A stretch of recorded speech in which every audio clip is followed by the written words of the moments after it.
Back in action. It's part two of the Week 16 preview here on the Audible. Cecil, Lammey, Sigmund, Bloom talking Titans, talking Colts. Colts side much more interesting because the Titans side, they've decided on Mason Rudolph for now. He may be the starter the rest of the year, but for now, for this week, he's their starter. So good luck. Yeah, and we know what we're going to get with Mason Rudolph. Conservative passing. Last week, it was a lot of the tight ends. So maybe Chiggy Okonkwo, even Josh Wiley become desperation play options here. And Calvin Ridley, when Mason Rudolph was in, the offense wasn't terrible. I think this is overall an improvement for the offense. So Calvin Ridley is still that hopeful high ceiling wide receiver 3 flex. And Mason Rudolph is in play in 2 quarterback super flex leagues this week, depending on your other options. The Spears-Pollard split is going to be tough to figure out this week. At least it's not a matchup where we expect Tennessee to get buried, although that was good for Tyjae Spears last week. Tony Pollard, we're going to watch the practice reports. Neither one of these guys are an ideal play, even as a flex, unless we see maybe that Pollard is not practicing, but he didn't practice and played well earlier this year. So I think we're looking at closer to the 50-50 committee we expected, and at least it's a slightly improved offense with Mason Rudolph, still not a great offense. And I don't know how we're going to see improvement. I hope we see at least a little from what we saw last week from Anthony Richardson. Yeah, Anthony Richardson needs to be better as a passer. AD Mitchell can actually admit when his play is bad and not just be like, I ran the play. And then Jonathan Taylor just don't drop the ball. Like the Colts literally dropped the ball last week. Probably be pretty pissed off at home this time around. And are they done?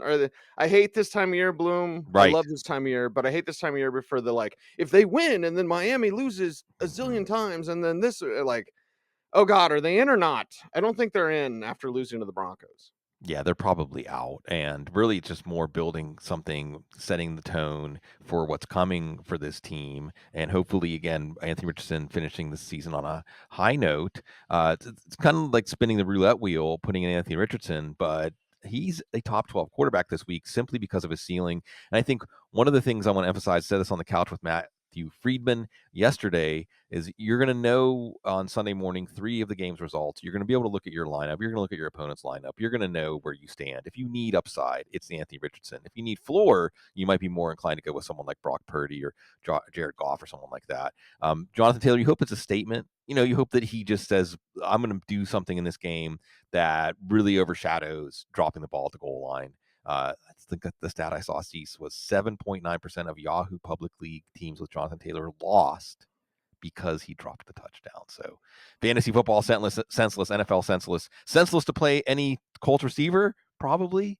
Michael Pittman, maybe. Don't fumble the ball, man. Josh Downs, more of a desperation play.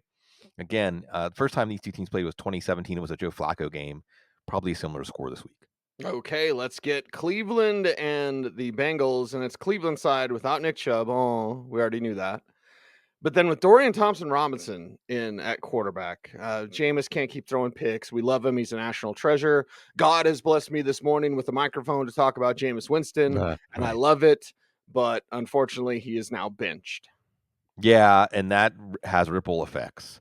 And actually, the main one is you're probably still going to stick with the Cincinnati defense. Dorian Thompson-Robinson was terrible against Cincinnati, the little bit that we've got to see him this year. So we're going to wait on David Njoku practice reports. He's still, again, tell me what your other option is. I mean, if your other option is a waiver wire tight end, sure, David Njoku. But if your other option is somebody who's coming in with some momentum, then I don't know if we're going with David Njoku with Dorian Thompson-Robinson. But he's in the range that Dorian Thompson-Robinson should be able to complete passes, and so is Jerome Ford. So I think Jerome Ford is an exciting play because we saw how fresh he was with the 62-yard touchdown. We know he's going to be the primary back here. I guess we'll see some Pierre Strong or something like that. And Jerry Jeudy, he's a what-the-heck flex. And I do have to take a moment, Cease, because we cannot let this go by. And look, urban legends are real or true, even if they're not true. So did Woody Johnson actually nix a trade of Jerry Jeudy to the Jets because of Jerry Judy's Madden grade? I don't know. But the fact that it's out there and the fact that it's even 0.1% believable tells you everything you need to know about the Jets. And that for Jerry Jeudy, I guess, not getting traded to the Jets, even though it's Dorian Thompson-Robinson this week, probably the better outcome for him. Okay, it's the Bengals side, and we know with Joe Burrow and company, it's just the defense that Right. struggles. But when the defense doesn't struggle, let's say contains a lesser opponent, sorry, Cleveland, will Burrow kind of explode in the way that you need him to, along with the offensive weapons that we regularly feature on fantasy football talk? Yeah, and there's no subtlety here. And for Cincinnati, though, they're rooting for the Chargers. They would then play Denver next week. They could still, I don't, not truly control their destiny, but still have a destiny that doesn't end in staying home for the playoffs. But this is simple. Joe Burrow's in. I mean, I guess if you took Joe Burrow and Jaden Daniels, that might be a tougher call, you know. But yeah, Joe Burrow is in. Chase Brown, league winner. Jamar Chase, league winner. T. Higgins, a high ceiling tight end. I'm sorry, wide receiver 2. And that's what you got in the Battle of Ohio. Yeah, that's what you got in Minnesota. Seattle is our next one up. And hey, TJ Hawkinson, you can't get it all because Jordan Addison and Justin Jefferson get most of it all. Right.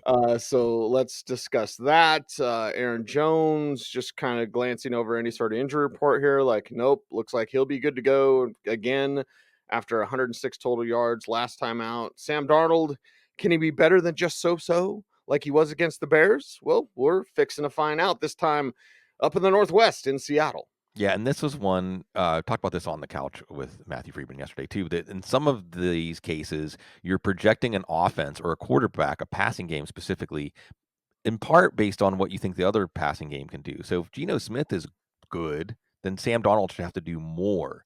Sam Darnold is one of those high floor quarterbacks that's a counterpoint to Anthony Richardson as a high ceiling quarterback outside of that clear top 6 that we have on the board this week. But Justin Jefferson in, Jordan Addison, you're not questioning. Remember, 2 out of his last 4 games have been massive ceiling games. TJ Hawkinson is coming on. So you have to have pretty compelling, Johnny Smith or TJ Hawkinson, okay. But otherwise, TJ Hawkinson is coming on. Aaron Jones has ended up being a solid play. Minnesota now with the number 1 seed in sight. So yeah, they're going to be up for this game. They're going to be motivated for this game, but you mentioned it on the flip side. What does Gino do with more Zach Charbonnet, huh? Yeah, maybe. Zach Charbonnet misses practice with an oblique. Kenneth Walker still not practicing with a calf. Could it be a Kenny McIntosh game? But in that case, would it be a Geno Smith game? Could it be a 13 catches for Jackson Smith in Jigba game? DK Metcalf still nursing a shoulder. It's so hard to set your line without DK Metcalf. I mean, just it's out Yeah. of respect for DK Metcalf. Like he's going to show up at your door and be like, "Hey, man, why didn't you play me in your fan?" Like, no, I played you. I put you in my lineup. Don't Check worry. the ring camera. It's actually DK Metcalf. Yeah, right. So I think he's probably in, but it won't be surprising if he has a floor game again. The running back situation here is the main thing. And Seattle a couple weeks ago were looking so good in the NFC West. Now it's slipping away against a tough remaining schedule. They need this one, but it's going to be a difficult game. New England Patriots against Buffalo. Haven't checked NFLweather.com, Bloom, but it's Buffalo in Right. December. So, but it's New England. They're used to it. And the New England side, again, it's fancy playoffs. You're moving forward towards your championship. Not really sure how many you're going to rely on against Buffalo, but on the flip side, maybe they got to score 30 points to keep Right. up with Buffalo. Right. Probably none, but I like the contrast here. Kyler Murray's playing in Carolina, and there's going to be a cold snap in the U.S. this weekend. Did you hear him on the? Yeah. Sorry, Joe. He said, "How cool is it going to be? 35."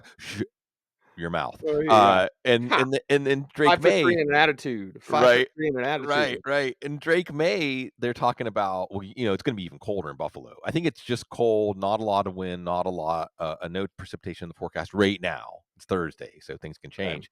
Drake May's like, this is gonna be fun. Playing sleeves, this is gonna be great. I'm enjoying. I can't wait. So, Drake May, that high ceiling quarterback to super flex. Ramondre Stevenson and what the heck flex. Hunter Henry's fading. I'm not even sure that he's a better play than Austin Hooper at this point, which means Right. probably not playing either of them. Buffalo's defense is vulnerable. I mean, they've given up some points, but New England, if it wasn't for garbage time, they really wouldn't have had much last week against Arizona. So in the cold, I don't know what happens to garbage. It freezes, it doesn't burn, so it's not a dumpster fire. I don't know what we call it, a dumpster iceberg. Yeah, something. It's interesting outside of well, Curtis Samuel had the shoulder injury, but if you are Buffalo, you look over that injury report, Cooper full, Kincaid Mhm, full, mhm, like you're mhm. getting healthy at the right time so you can surge. Because even after that game last week, Bloom, what do we say on this show? That's awesome. Do it in the playoffs. Well, Right. It's not the playoffs yet, but Buffalo should be able to handle their business. And they're gonna know if, the Texans had won. You know, they're all becoming Texans fans on Saturday when the Texans play the Chiefs, because if they tighten this up, remember, they beat the Chiefs, so they have the tiebreaker if they can tighten this up, and the Chiefs still have to play the Steelers. Buffalo plays the Jets next week, so this could be in focus. As far as the fantasy outlook, Josh Allen, league winner, one of the best 2-game stretches in fantasy football history, the last 2 games. James Cook gotta be in your lineup. Even Ty Johnson and Ray Davis, if you have to go really deep for a running back this week, just because of how productive this backfield has been. If you're going to play a pass catcher, I guess Khalil Shakir, I guess Dalton Kincaid, who started making some plays, not Amari Cooper. Watch him catch 2 touchdowns this week. The everybody eats offense means nobody eats in terms of fantasy football. But if you're a Bills fan, you don't care. Yeah, you don't care. If you're a Jaguars fan, you care about next year. So this time traveling to Vegas, you're probably going to Vegas if you're a Jags fan, right? Jags Sure. Raiders up next. So go there, watch Mac Jones. I've seen the future bloom. Mac Jones will have 2 touchdowns, 2 INTs. The 2 touchdowns will be to Brian Thomas. Why do I say Right. that? He just did it last week. Yeah. So now Brenton Strange is a little bit banged up. What the what? We Yeah. just grab this guy off the waiver wire. Now he's got to watch the injury report for him. Yeah, and it's Brian Thomas Jr. is going to be a league winner at this rate. Mac Jones playing loose. You like to see it. This is one of your last chances maybe to be an NFL quarterback, and he's doing it. So again, in 2 quarterback superflex leagues, he has some appeal. Running backs, well, it's a matchup against the Raiders that you should see the running game get the opportunity to get on track. Last week it was more Travis Etienne. He does get more in the passing game, so he's the preferred what the heck flex. Although Tank Bigsby is the one with the better chance of breaking that 60-yard touchdown run. He broke a few long runs earlier this year. They're both what the heck flex plays in this game. Very important for the top 5 of the draft. Just keep losing, Raiders, and that number 1 pick is yours. Yes, Aiden O'Connell looking like a return this week since Sim McCormick Mm-hmm. shut down for the year. So just keep avoiding playing most every single Raider in your fantasy leagues. Yeah, Aiden O'Connell helps, and he's a little lower on the quarterback 2 superflex list, but having him in over Desmond Ridder sure does help the case to play Jacoby Myers. And you're going to play Brock Bowers. I'm not going to get if I took Jonnu Smith and Brock Bowers, okay, I might be playing Jonnu Smith over Brock Bowers this week. Jonnu Smith's that exception at tight end. Like, well, you're playing your tight end unless you actually took Johnny Smith in the second half of your draft. But Brock Bowers, I can't leave him on the bench just because an 8, 9, 10 catch game with Aiden O'Connell in a game that should be a competitive game is in place. Sincere McCormick on IR. Amir Abdullah, a deep what the heck flex in PPR league, 7 catches and a touchdown last week. So again, Aiden O'Connell is going to be a little more efficient in the short passing game. But these are those games with 2 teams going nowhere. This is one of the things about fantasy football having the playoffs at a part of the season when motivation can be fleeting for teams. And when it's 2 teams that aren't motivated, we can have shootouts and we can have games like, Atlanta was motivated last week, but you saw what happened in last week's Raiders game. There wasn't really anybody you wanted to have in your lineup in that game. Okay, San Francisco and Miami is the next game up. And why do we get a feeling like Mike McDaniel will be back on the staff in San Francisco with Kyle Shanahan's last ditch effort with Kirk Cousins waiving his no trade clause to be the 49ers quarterback? This is a disaster for both Yeah. teams. And I feel Yeah. bad. Feel bad for both, honestly. Let's start with the 49ers and hopefully you don't feel bad if you start them this week.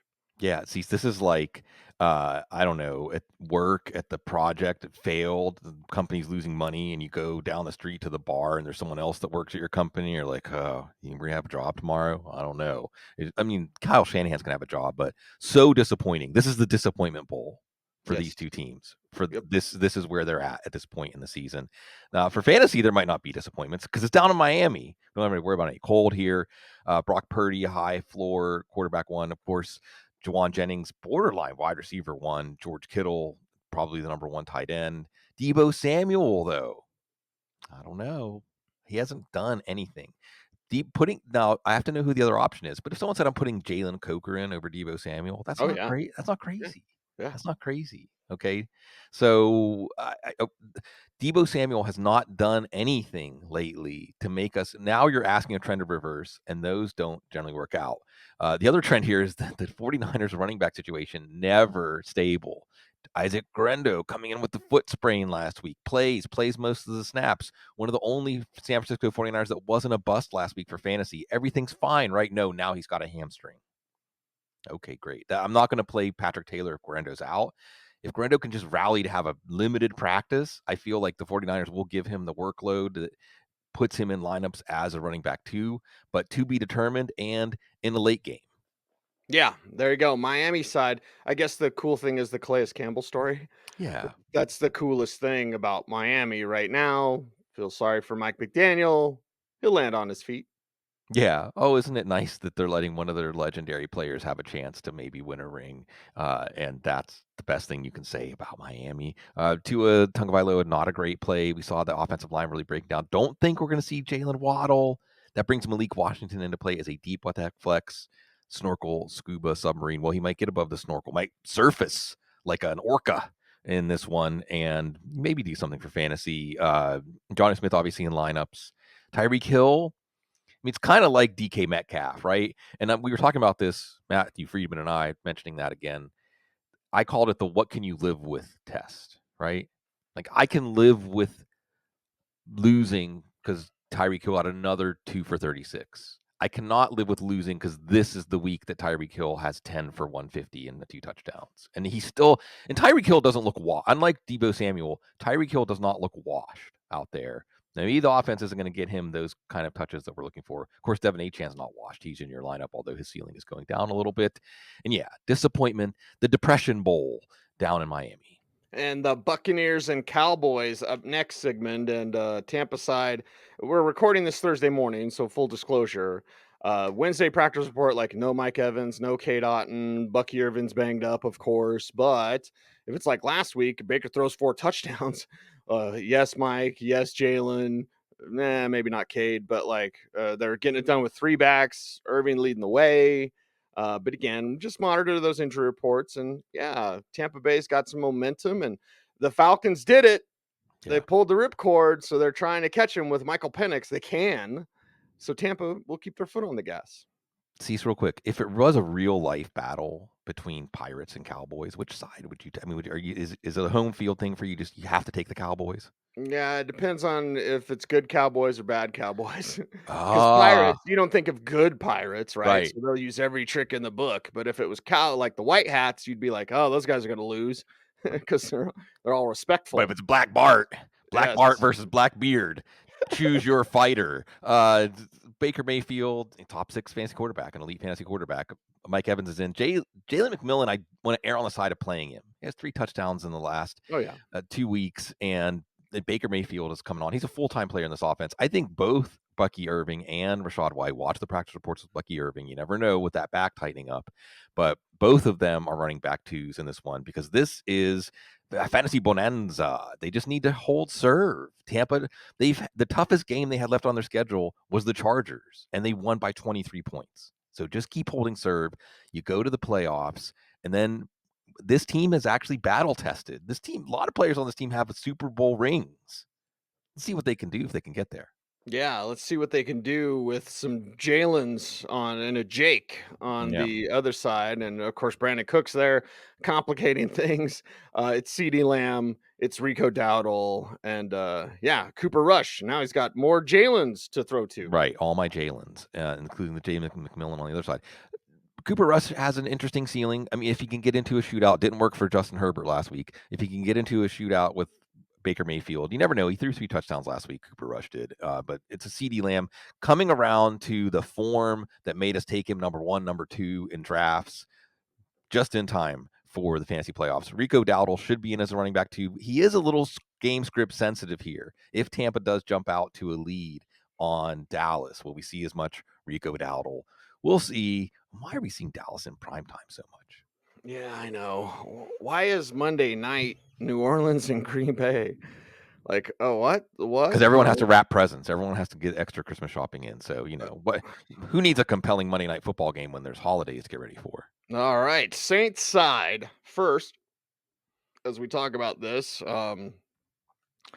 Yeah, I'm not terribly thrilled, Sigmund. Yeah, I mean, what is there to say here? Kendre Miller as a what the heck flex, Sure. Foster Moreau if you're looking for a desperation tight Not end. really. So it's sad. It's sad as I just get out of my car, hearing Kermit Ruffin singing "All I Want for Christmas is the Saints in the Super Bowl." How about the Saints in the frigid tundra on a Monday night? That's your consolation prize, Saints fans. Yeah, there's your prize. Here's your prize. Here's your sign to start all your Packers Monday night. Some fantasy leagues are going to be decided as to who continues by the number of Packers on your team. Yeah, and I think mainly Josh Jacobs. We've seen that this is a Josh Jacobs offense. Jordan Love is more of a high floor play. If New Orleans had some sort of offense, then maybe you'd feel better about Jordan Love. Jaden Reed, he's not in that DK Metcalf, Tyreek Hill category because he hasn't had one of those explosion games recently enough that we're fearing putting him on the bench. Same thing with Tucker Kraft, Romeo Dobbs. Uh, Christian Watson, none of them are super compelling because New Orleans offense isn't going to require them to really open it up here. Right now, this team is set up for the number 6 seed, which doesn't seem fair. But hey, what a great opening round game if they go to Tampa or they go to face the Rams. It's going to be a little tougher than this one. Yeah, a little tougher than this one. Hopefully, you continue on through your fantasy playoffs. We will be there for you, of course. That's what we're going to do. We're going to do it for you and that and more here on the recap show. He's Yeah. Sigmund Bloom. You follow him on the socials at Sigmund Bloom. I am at Cecil Lammey. This is at The Audible. Make sure to give us a thumbs up, like, comment, share, subscribe, hit the notification bell so that you never miss a vid and go forth and be awesome. He's Sig. I'm Cease. We are The Audible. Thanks for watching, everyone. Stay tuned and stay frosty.